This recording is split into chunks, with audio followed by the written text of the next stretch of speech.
Salam, xoş gördük sizlər hörmətli abituriyentlər. Növbəti video izaha başlayıram.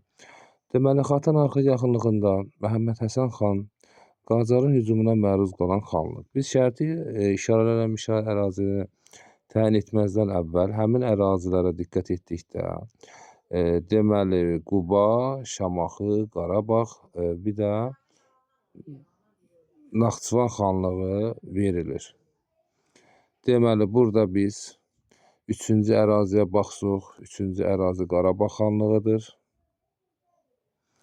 4-cü ərazi Naxçıvan, 5-ci ərazi Lənkəran, 2-ci ərazi Şamaxı, 1-ci ərazi isə Quba xanlığıdır.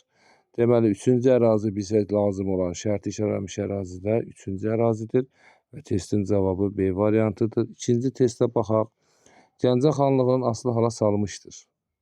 Bayat savaşında Şəki xanını məğlub etmişdir. Təbii ki, bu ərazidə diqqət etsək, burada 5-ci ərazidir. Bayaq biz bunu diqqət elədik. Qarabağda bu.